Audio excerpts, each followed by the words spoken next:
नमस्कार दोस्तों, हम बात कर रहे हैं वीआईटी कंप्यूटर एजुकेशन के डायरेक्टर प्रहलाद सिंह राव के बारे में, जिन्होंने राजसमंद के एक छोटे से गांव से शुरू किया संघर्षमयी सफर। सरकारी स्कूल से पढ़ाई करने के साथ साथ बहुत कम उम्र में ही घर का काम भी सीख लिया।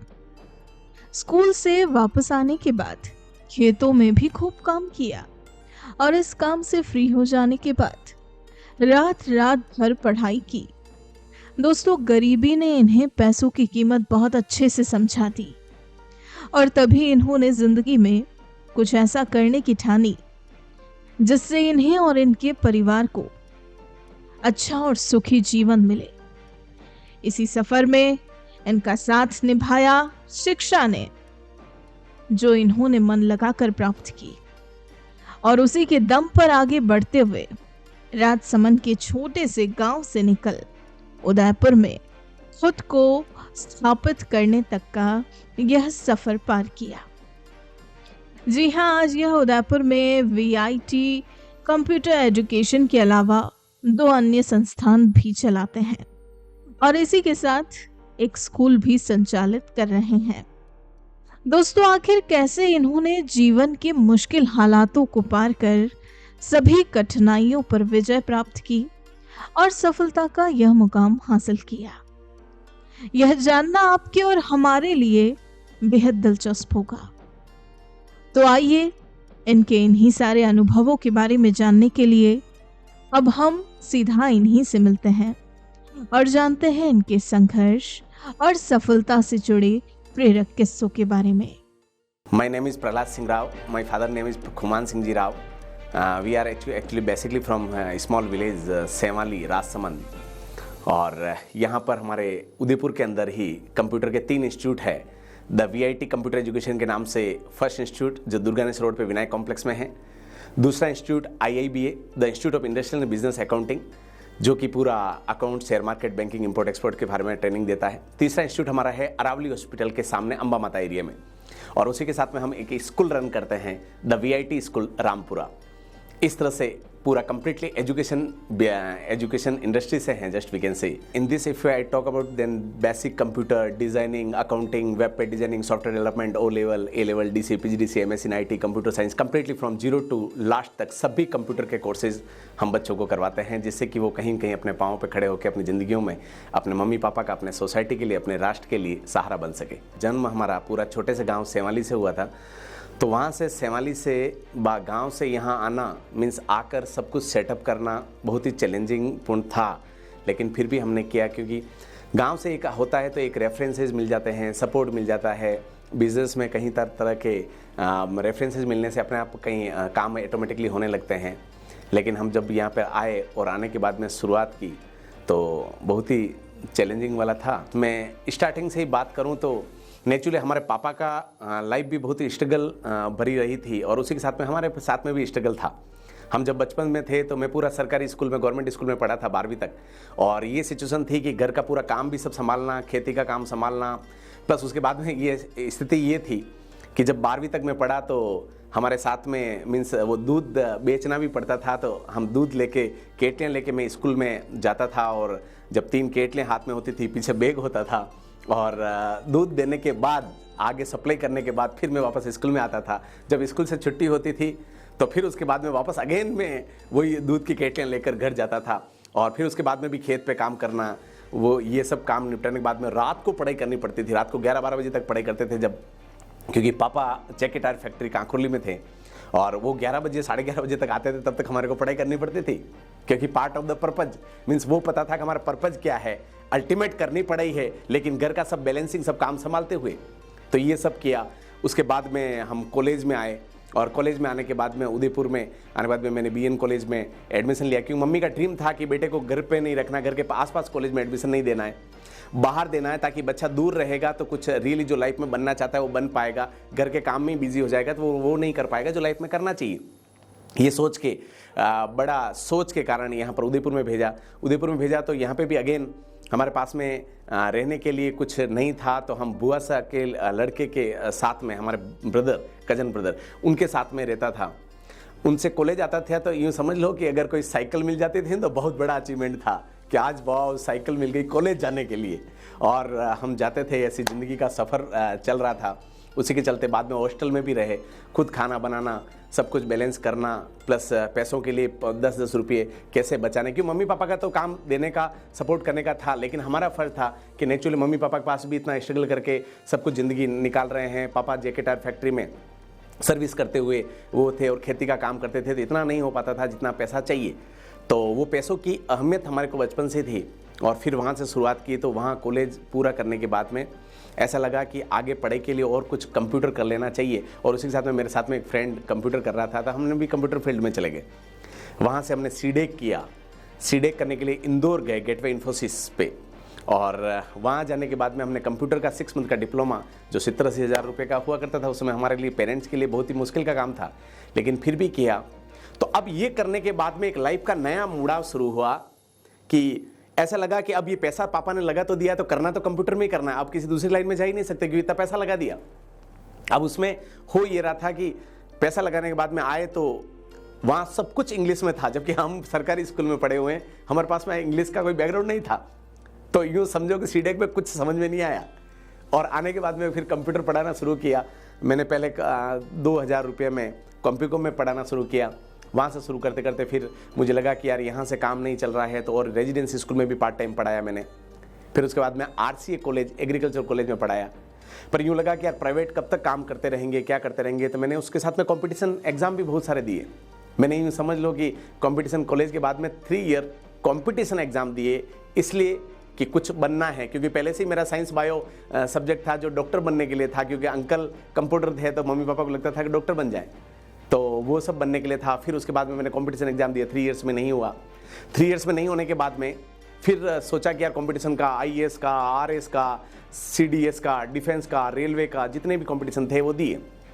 इन सब बात के पीछे ये समझ में आया कि यार कंपटीशन एग्जाम एक देते हैं, दूसरा रिटर्न हो जाता है, इंटरव्यू में रह जाते हैं, इंटरव्यू होता है, रिटर्न में रह जाते हैं, कहीं न कहीं वो गाइडेंस और वो नहीं मिल पा रही थी। उसकी वजह से कहीं न कहीं एक पूरा जो अप टू मार्क होना चाहिए उस तरह से स्टडी नहीं हो पा रही थी।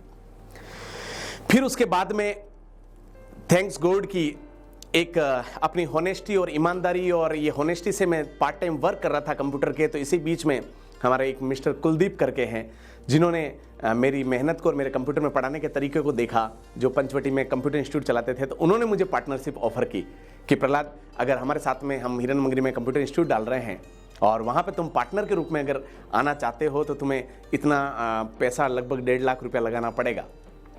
ये था, तो उस समय पैसा नहीं था 1.5 लाख रुपया, मतलब सोचना भी दूर की बात थी कि कहाँ से लाएं। एक किराए के रूम में रह रहे हैं और इतना टाइम पार्ट टाइम वर्क कर रहे हैं, और पापा से ले नहीं सकते थे क्योंकि पहले पढ़ाई में लगा चुके थे पापा सीडेक वगैरह में। तो ये बहुत ही ऐसा फेज़ था जहाँ सोचने वाली बात थी कि अब क्या किया जाए, पर निर्णय लिया। और उसी समय मेरी शादी हुई थी थोड़े टाइम पहले। तो शादी होने के हिसाब से मैंने कहा किससे लें, तो फिर साला जी से, ब्रदर इन लॉ से सपोर्ट मांगा। उन्होंने लगभग 70,000 का सपोर्ट किया, और दूसरा पैसा मैंने कहा कि मैं मेरे इसी अर्निंग से, जो अर्निंग आएगी उसी में से करेंगे, और उन्होंने एक्सेप्ट किया। और हमने पार्टनरशिप से सफ़र शुरू किया कंप्यूटर इंस्टीट्यूट का, हिरन मंगरी सेक्टर 4 में। वहाँ इंस्टीट्यूट किया तो रियली फिर तो एक ज़िंदगी का ऐसा मुड़ाव था जहाँ बहुत कुछ करना ही था। कहते हैं कि सक्सेस के लिए ऑप्शन नहीं होना चाहिए, सक्सेस आपकी मजबूरी जिस दिन बन जाती है, आपको सफलता प्राप्त करने से कोई माई का लाल नहीं रोक सकता। ये ब्लड में जुनून, जज्बा के साथ में वहाँ पे कंप्यूटर इंस्टीट्यूट में काम करना शुरू किया। और काम शुरू किया लगभग 1 साल, 1.5 साल, 2 साल। मेरा पार्टनर वो साथ में काम नहीं करता था, वो दूसरे इंस्टीट्यूट को, एक दूसरा इंस्टीट्यूट खोल दिया उन्होंने। फिर उन्होंने तीसरा इंस्टीट्यूट खोल दिया, क्योंकि पूरा दिन मैं यहाँ पे देखता था। मेरा वही इंस्टीट्यूट था, मेरा वहाँ पे रहना करना सब कुछ इंस्टीट्यूट पे होता था। मैं सुबह से शाम तक वहीं पे, सुबह 7 बजे से इंस्टीट्यूट चलता था, रात को 9 बजे तक। उसी में मेरे को, उसी इंस्टीट्यूट में खाना बनाना, उसी में सोना, उसी में रहना, क्योंकि एक्स्ट्रा पैसा नहीं था कि कहीं मकान लेकर रह सकें। तो वहाँ पे रहते हुए सफ़र तय कर रहा था। और उसी बीच में मैंने उनको कहा, मेरे पार्टनर को, कि सर आपने 3 इंस्टीट्यूट खोले हैं, तो अपन ऐसा करेंगे, एक इंस्टीट्यूट ये उसमें भी हमें अपन पार्टनर रह जाएं, ताकि एक इंस्टीट्यूट ये मैं संभालूं और एक आप संभालो।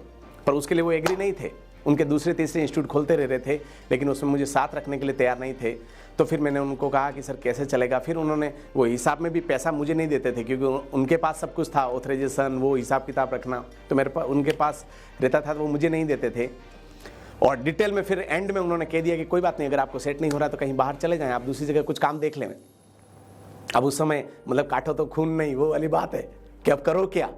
और उस समय सिचुएशन ऐसी थी कि अब पैसा भी यहाँ पे लगा दिया, इतने टाइम से पैसा भी नहीं मिला, अब मतलब शादी हो गई तो घर की रिस्पॉन्सिबिलिटी, एक बच्चा भी हो गया था तो उसकी भी जिम्मेदारियाँ, मतलब अमेजिन, आप गांव से छोड़कर शहर में आए और वहाँ सब कुछ आपको सेटल करना, और ये स्ट्रगल, ये चैलेंजेस जो आपको देखने पड़ रहे थे, ये देखने के बाद ऐसा लगा कि अब क्या करें।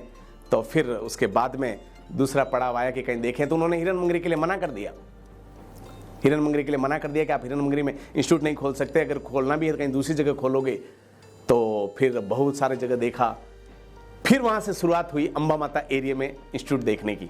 और अंबा माता हमने एक किराए पे जो भी बेसमेंट में इंस्टीट्यूट लिया, वहाँ चलाया। पैसा नहीं था तो पहला कंप्यूटर भी हमने किराए लेके चलाया, ऐसे करके 6 कंप्यूटर लगाए, 6 कंप्यूटर भी किराए पे थे। और सफ़र तय होता गया, स्टाफ वगैरह सब कुछ, किसी को स्टाफ को रखा, उसने भी थोड़े दिन में कहा कि भाई साहब मुझे साथ में पार्टनर रखो तो ही मैं काम करूँ, बाकी नहीं करूँ। तो मैं अकेला सब इंक्वायरी लेना, पढ़ाना, सब कुछ काम शुरू किया। मुझे हमेशा शुरू से ऐसा लगता था कि यार अपने में पोटेंशियल तो बहुत है, काम मेहनत में अपन पीछे नहीं है, कर तो बहुत कुछ सकते हैं। ये सोच के फिर मैंने स्टाफ को, टीम को रखा, एक स्टाफ को रखा जो काउंसलिंग करते थे, फिर दूसरे स्टाफ को रखा, तीसरे स्टाफ को रखा। वो इंस्टीट्यूट डाला था अक्टूबर 2006 में, अंबा माता वाला। फिर उसके बाद 1.5 साल बाद मुझे लगा कि यार और बहुत कुछ कर सकते हैं। तो मैंने कहा सिटी के बच्चे यहाँ नहीं आ पाते हैं, जिनको अपने को बच्चों को पाँव पे खड़ा करना है, बच्चों को लायक बनाना है, तो अपने को शहर के बच्चों को भी एजुकेशन देने के लिए दुर्गानेश्वर रोड पे इंस्टीट्यूट खोलना पड़ेगा। तो एक ब्रांच हमने, एक ऑफिस हमने दुर्गानेश्वर इंस्टीट्यूट वहाँ पे खोला। वहाँ हमने देखा कि वहाँ इंस्टीट्यूट खोलने के बाद में वहाँ पे भी वही सेटअप जमाया, वही कंप्यूटर रेंट पे, वहाँ पे भी किराए, ये सब कुछ करते थे, स्टाफ को बढ़ाया। फिर वहाँ करते हुए मुझे लगा कि यार और कुछ पोटेंशियल तो है अपने में।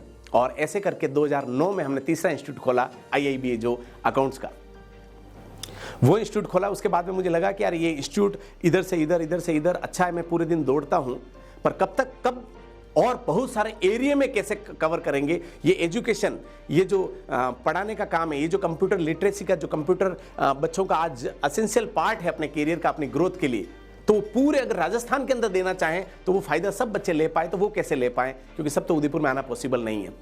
तो एक दिमाग में थॉट आया कि क्यों नहीं फ्रेंचाइजी किया जाए और फ्रेंचाइजी दिया जाए। फिर मैं अलग अलग एरिया में फ्रेंचाइजी देने लगा। इस 3 इंस्टीट्यूट के बाद उस फ्रेंचाइजीज में बहुत सारी जगह लगभग 18-20 सेंटर दिए, जिसमें मकराना, नागौर, कुचामन, बड़ू, बागोट, सिरोही, सरूपगंज, रविदार, पिंडवाड़ा, आबू रोड, अजमेर, जोधपुर, ये सब जगह सेंटर देते हो। आसपास भी दिए, राजसमंद में, नाथद्वारा में, बागदड़ा में, मावली में, मतलब कोई एरिया बाकी नहीं रखा, क्योंकि एक ही मिशन, एक ही ऑब्जेक्टिव था कि हर एरिया में जो कंप्यूटर का आज का टाइम, आज की डिमांड है, आज के समय की जरूरत है, वो कंप्यूटर सब जगह वो की वो एजुकेशन जानी चाहिए। नॉट ओनली कंप्यूटर, क्योंकि हमारा ऑब्जेक्टिव कंप्यूटर सिखाने में ही रहता है कि सिर्फ कंप्यूटर नहीं सिखाना, बच्चे को रियली जिंदगी जीने के तरीके सिखाना है। उसमें कंप्यूटर के साथ में बच्चों को रेस्पॉन्सिबिलिटी, बच्चों को अकाउंटेबिलिटी, बच्चों को सिंसियरिटी, बच्चों को पंक्चुअलिटी, ये सब कुछ उसके बच्चों को सिखाना है, ताकि बच्चा ऑलराउंडर बन के बच्चा अपने आप में परफॉर्म कर सके, सोसाइटी के लिए कुछ अच्छा कर सके, नेशन के लिए कुछ अच्छा कर सके।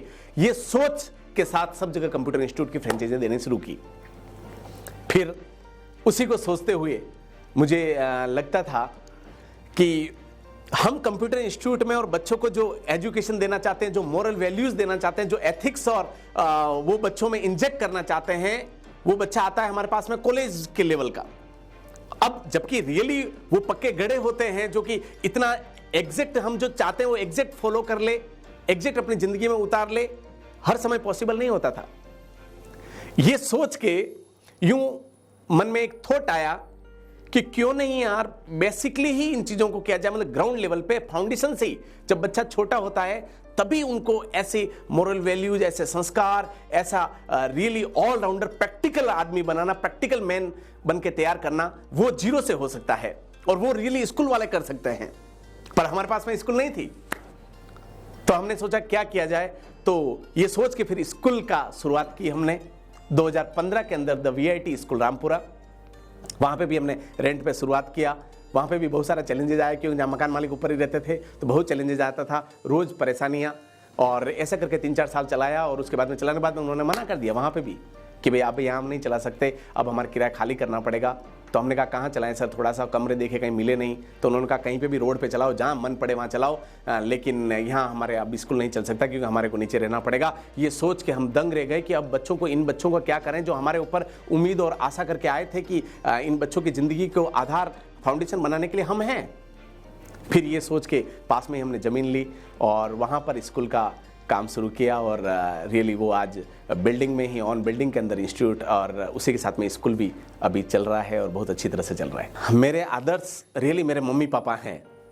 मेरे मम्मी पापा को देखता था कि मेरे मम्मी की बड़ी सोच हुआ करती थी, हमेशा बड़ी सोचने क्या करते थे। और मेरे पापा का मेन हुआ करता था कि बेटा ज़िंदगी में कोई बात नहीं, अगर ज़िंदगी में कुछ प्लस माइनस भी हो जाए तो एक अनुभव लेके तो निकलोगे। इस पे वो पापा के जो संस्कार और वैल्यूज़ के ऊपर मुझे एक शायरी याद आ रही है जिसके ऊपर था कि क्यों डरें कि ज़िंदगी में क्या होगा, क्यों डरें कि ज़िंदगी में क्या होगा, कुछ नहीं हुआ तो ज़िंदगी में एक नया तजुर्बा तो होगा। ये बार बार पापा क्या करते थे और पीछे सांस कॉन्फिडेंस बढ़ाते थे। जो आज की जनरेशन को देखते हैं कि बच्चा अगर किसी एक चीज़ में फेल हुआ तो वो डिप्रेशन में चला जाता है, माइनस में चला जाता है, पर हमारे मम्मी पापा रियली हमारे को पहले से कहते थे बेटा कोई बात नहीं, अगर इसमें कुछ नहीं हो पाए, तुम ये आगे तैयारी कर रहे हो, इसकी ये काम कर रहे हो, नहीं हो पाए तो कोई बात नहीं, अपने घर पे खेती है, अपने घर पे पापा जैकेटार फैक्ट्री में काम कर रहे हैं, तुम चिंता मत करना, अपने सब सेटल है। जबकि मतलब स्थिति ऐसी होते हुए भी हमारे मम्मी पापा हमेशा कॉन्फिडेंस बनाते थे।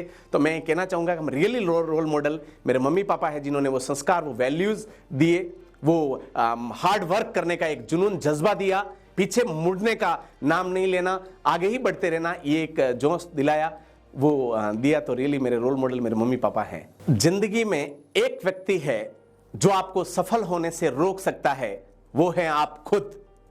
और जिंदगी में एक व्यक्ति हैं जो जिंदगी में आपको आगे बढ़ा सकता है, वो है आप खुद। कहते हैं कि बहुत सारे लोग इसलिए बड़े बड़े डिसीजन लेने के लिए फेल हो जाते हैं क्योंकि वो डरते हैं। डरना बुरी बात नहीं है, लेकिन डर के कारण डिसीजन ही नहीं लेना, यह बुरी बात है। ये मुझे अपने आप को मोटिवेशन देती है, अपने आप को प्रेरित करती है जिंदगी में बहुत कुछ आगे करने के लिए। मेरा अगर इसी में बात करूं तो आज जगह जगह जो एजुकेशन के इतने सारे काम किए, वो मीडिया की तरफ से भी अवार्ड मिले, भास्कर की तरफ से भी मिले, पत्रिका की तरफ से भी मिले, बेस्ट शिक्षक के रूप में भी हमें अवार्ड मिला, प्लस उसके बाद में बेस्ट मीडिया पार्टनर की तरफ से भी हमारे को बेस्ट इंस्टीट्यूट इन राजस्थान कंप्यूटर सेंटर के अंदर अवार्ड मिला, बेस्ट अकाउंटिंग इंस्टीट्यूट इन राजस्थान उसके अंदर भी अवार्ड मिला। प्रॉक्सी मीडिया करके हैं एक मीडिया पार्टनर जिन्होंने भी हमारे इंस्टीट्यूट को अवार्ड से नवाजा है, कि जिसके अंदर बेस्ट बच्चों को एजुकेशन देकर और प्रैक्टिकल ज्ञान देकर उनको पाँव पे खड़ा करने का एक जो एक सफ़र है वो अच्छी तरह से हम तय कर रहे थे, तो उसमें भी अवार्ड मिले। और पूरा सोसाइटी से जो मान सम्मान, जो इतना एक रेस्पेक्ट वो मिलता है, वो रियली अतुल्य और अमूल्य है, जिसका कोई रियली मूल्य नहीं है। कि उनके बच्चे जब अपने पाँव पे खड़े होते हैं तो ये सबसे बड़ा अवार्ड है कि जब उनकी दुआएं मिलती है। कहते हैं कि जहाँ दवा काम नहीं करती वहाँ दुआएं काम करती है, और वो दुआएं हमारे लिए सबसे बड़ा अवार्ड और रिवार्ड रहा है। कोई भी स्कूल एजुकेशन में प्रोफेशन के रूप में शुरू करना चाहें तो मैं कहना चाहूँगा कि इसको सिर्फ स्कूल एक विद्या का मंदिर, एक ऐसा ऑर्गेनाइजेशन है जहां बच्चों का फाउंडेशन आप तैयार करते हैं, बच्चों की नींव तैयार करते हैं, बच्चों का भविष्य तैयार करते हैं। और नॉट ओनली ये, आप किसी परिवार, किसी सोसाइटी और किसी कंट्री के लिए एक रियल बच्चे को तैयार कर रहे हैं जो उनको, सोसाइटी को, समाज को सर्व करेगा। तो मीन्स आप उसके अंदर हाफ हार्टेड काम नहीं कर सकते। वो ही इस प्रोफेशन में आए जो हमेशा हर दम उनका पूरा उसमें डूब के उन बच्चों के लिए कुछ अच्छा काम कर सके, सोसाइटी के लिए कुछ काम कर सके। और ये तभी हो पाता है जब हार्ट हार्टेड आप काम नहीं करते हैं, और ये तब हो पाता है जब आपके मन में रग रग में भरा हो कि जिस उम्मीद और जिस होप के साथ में पेरेंट्स और बच्चे अपने स्कूल के अंदर आ रहे हैं उससे कई गुना उनको ज्यादा मिले। वो जिस होप्स के साथ में आ रहे हैं वो अपना टाइम, पैसा, एनर्जी जो लगा रहे हैं उसका रिटर्न उसको मल्टीपल होकर मिले। ये जब आपके जुनून और जज्बा हो, ये जब आपके रग रग में बसा हुआ हो, तभी आपको इस प्रोफेशन में आना चाहिए। बाकी अदरवाइज आप आ भी जाएंगे और एज ए बिजनेस की तरह इसको चलाएंगे तो नेचुरली आप उस सोसाइटी का और उस समाज और उस देश के लिए बहुत बड़ा नुकसान कर देंगे जो कभी कोई माफ नहीं कर पाएगा। इसलिए इसमें आने से पहले आपको इससे प्यार होना चाहिए कि मैं सोसाइटी के लिए कुछ करना चाहता हूं, अपने वर्क से प्यार होना चाहिए कि मैं मुझे समाज के लिए कुछ करना है, मुझे देश के लिए कुछ करना है, तभी आप इस प्रोफेशन में आएँ। इस बात का स्पेशल ध्यान रख कर अगर आप आएंगे तो रियली सोसाइटी और कंट्री के लिए बहुत बड़ा कंट्रीब्यूशन होगा। एजुकेशन भी अपनी ज़िंदगी में अपना महत्व रखती है और होना चाहिए, जिससे बेस और फाउंडेशन तैयार होता है, एक सोच, थॉट प्रोसेस आगे बढ़ता है। लेकिन अनुभव का मुकाबला नहीं। जो अनुभव और जो एक्सपीरियंस सिखाता है वो और कोई नहीं सिखा सकता, क्योंकि शिक्षा तो मतलब इस तरह से है कि अगर आप अपनी शिक्षा की बात करो तो अच्छी शिक्षा है, लेकिन प्रैक्टिकल साथ में जो होना चाहिए वो कभी कभी देखने को नहीं मिलता, जिसमें बच्चे कॉलेज करके निकल जाते हैं और सब कुछ पढ़े करके निकलते हैं, उसके बाद में भी प्रैक्टिकल नॉलेज अनुभव नहीं हो पाता है। यही हम द वीआईटी स्कूल के अंदर ये सोच के ये सब प्रैक्टिकल अनुभव बच्चे को देते हैं, चाहे वो अपने आप को प्रेजेंट करने की स्किल हो, how to walk, how to talk, how to present yourself, और एक्टिविटीज, ऑल राउंडर बच्चा डायनेमिक पर्सनालिटी कैसे बने, ये प्रैक्टिकल पॉजिटिव बुक्स कैसे पढ़े, इसी चीज को ध्यान में रखते हुए कि भी प्रैक्टिकल जो अपने को जो अनुभव है वो उन बच्चों में कैसे आए, उसको सोचकर हम कोर्स के अलावा बच्चे को पॉजिटिव बुक भी साथ साथ में एक बैच, एक पीरियड इस तरह से रख रखा है कि बच्चों को पॉजिटिव बुक भी साथ साथ में रीडिंग हैबिट डालें। वो बड़े बड़े थॉट प्रोसेस, जो बड़े बड़े लोग जो सक्सेस हुए उनकी स्टोरीज उनके पास में बच्चों के पास जाए, उनको मालूम पड़े कि प्रैक्टिकल कैसे काम करके बहुत जिंदगी में आगे बढ़ते हैं। तो वो भी नॉलेज हम साथ साथ में दे रहे हैं ताकि वो प्रैक्टिकल आदमी बन सकें, प्रैक्टिकल मैन बन सकें, आने वाले चैलेंजेस से लड़ सकें। और ये सब तब हो पाता है जब स्कूल चलाने वाले की थॉट इस हिसाब से हो। कहते हैं कि मास्टर कॉपी जैसी होगी, जीरोक्स भी वैसी निकलेगी। जैसी सोच से ज्यादा बड़ा, आपकी थॉट प्रोसेस से ज्यादा बड़ा स्कूल में बच्चे कुछ बड़ा काम कर नहीं सकते। इसलिए ये सोच के साथ में हम स्कूल चलाते हैं और उसी में काम करते हैं। युवाओं के लिए स्पेशली एक संदेश है कि आपका टाइम बहुत कीमती है, आपका समय की वैल्यू बहुत है, उसकी कद्र करना बहुत जरूरी है। मैं तो युवा पीढ़ी से कहना चाहता हूं कि आप अपने पास में, जैसे पॉकेट पर्स के अंदर आपके पास में पैसे होते हैं ना, जैसे साहब 500 रुपये हुए या 5000 रुपये हुए, आप उसका दिन में कैसे, शाम को कैसे हिसाब रखते हैं कि मेरे दिन में कहां कहां पैसा खर्च हुआ है। उसी तरह से आपका हिसाब, आपके पास अकाउंट्स आपके टाइम का होना चाहिए कि मेरा एक एक दिन, मेरा एक एक महीना, मेरा एक एक घंटा कहां जा रहा है, मेरा समय कहां स्पेंड हो रहा है। वो अगर आप हिसाब रखते हैं तो जिंदगी में बहुत आगे बढ़ सकते हैं। और दूसरी बात कि आप सोशल मीडिया का यूज बहुत ध्यान से करें। आज के टाइम के अंदर सोशल मीडिया में कहना चाहूंगा कि दुधारू तलवार है, जिसका आप अच्छे के लिए भी यूज कर सकते हैं और उससे कुछ गलत भी हो सकता है। उसी तरह से जैसे चाकू अगर सब्जी काटने के लिए भी काम आता है और दूसरे का, किसी का मर्डर करने के लिए भी। तो ऐसे ही सोशल मीडिया है, उसको आप प्रोडक्टिविटी में यूज कर रहे हैं या अनप्रोडक्टिविटी में, उससे सिर्फ आपकी एक्टिविटी हो रही है या प्रोडक्टिविटी, वो अपने को ध्यान रखना बहुत जरूरी है। मैं युवाओं से कहना चाहूंगा कि आप सोशल मीडिया को या कोई भी काम कर रहे हैं, वो आपका पार्ट ऑफ द पर्पज है या आप ऐसे टाइम पास के लिए कर रहे हैं। टाइम पास के लिए कर रहे हैं दोस्त, तो रियली आप करना मत, क्योंकि आप टाइम को पास नहीं कर रहे हैं, टाइम आपको पास कर देगा और आपको पता ही नहीं चलेगा। ये जिंदगी का अमूल्य समय, ये जिस समय आपको बहुत बड़ा काम करना चाहिए तो उस समय आप कर नहीं पाएंगे। क्योंकि मैं युवाओं में देखता हूं कि आप रियली, युवाओं के बारे में कहना चाहूंगा कि ये ओजस्वी हैं, तेजस्वी हैं, यशस्वी हैं, नए भारत के निर्माण करने के लिए मेन फाउंडेशन का काम आप करते हैं। और आपकी एनर्जी और आपका इफोर्ट अगर ऐसी जगह चला गया जहां नॉन प्रोडक्टिविटी काम हो रहा है, ऐसे गलत जगह एनर्जी जा रही है, तो आप सोच सकते हैं कि आपके सोसाइटी और समाज और देश के लिए आगे आने वाला भविष्य कैसा होगा। इसलिए आप इस देश के कर्णधार हैं, आप स्पेशल ध्यान रखें। आप अपने घर परिवार के लिए रोल मॉडल हैं, आप सोसाइटी के लिए रोल मॉडल हैं।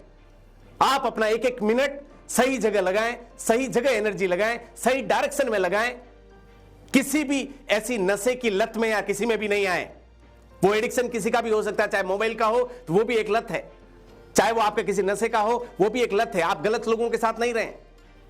मैं युवा पीढ़ी के लिए स्पेशल हर दम तैयार रहता हूं कि वो युवा पीढ़ी इस तरह से अपने आप की एनर्जी और लगाएं ताकि आप सोसाइटी और अपने देश को बहुत हाइट लेवल पे पूरी दुनिया में पहुंचा सकते हैं। लेकिन आपको डायरेक्शन देने वाला सही होना चाहिए, सही आइडल रोल मॉडल आपके होने चाहिए, जो आपके घर परिवार वाले और आपके सोसाइटी है, अपना देश है। मैं एजुकेशन बैकग्राउंड में होते हुए पेरेंट्स से रियली कुछ पेरेंट्स को मैसेज देना चाहूंगा कि अपने बच्चे को दो बातें ध्यान रखें, एक तो ओवर प्रोटेक्ट नहीं करें और एक बच्चे को अंडर प्रोटेक्ट नहीं करें।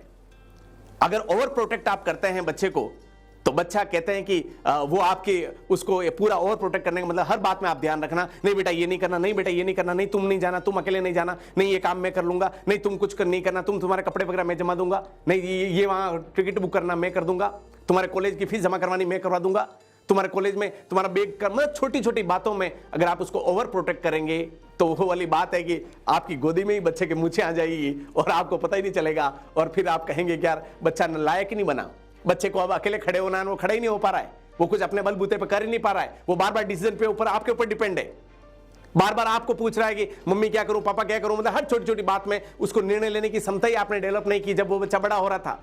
तो ये ओवर प्रोटेक्ट करने के बहुत माइनस पॉइंट है जो ध्यान रखना है, और एक अंडर प्रोटेक्ट नहीं रखें, मींस उस बच्चे को जब जो चीज देनी चाहिए वो आपने गाइड ही नहीं किया बच्चे को, जिस समय उसको सिखाना चाहिए था आपके काम के साथ साथ आप जब कुछ काम कर रहे हैं बच्चे के लिए तो उसको आगे रख के करेंगे, बेटा ये स्टेप तुम करो फिर मैं सपोर्ट करता हूं, मैं हूं ना, तुम ये करो। तो वो अगर वो भी आपने टाइम टाइम पे उसको गाइड नहीं किया तो बच्चा अंडर प्रोटेक्ट रहता है और बच्चा बड़ा काम नहीं कर पाता है।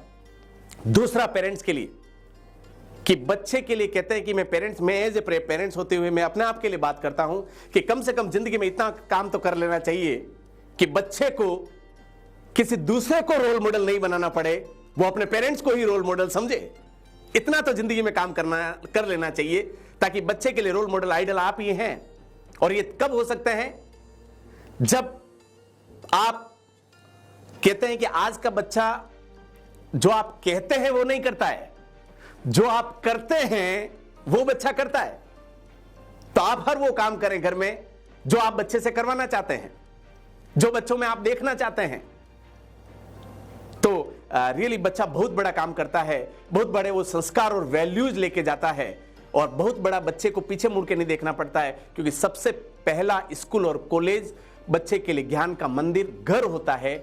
और जाने अनजाने में बहुत सारी बातों में अपन वो बातें बच्चों के सामने कर देते हैं जिससे बच्चा समझता है कि मुझे भी ऐसा ही करना है।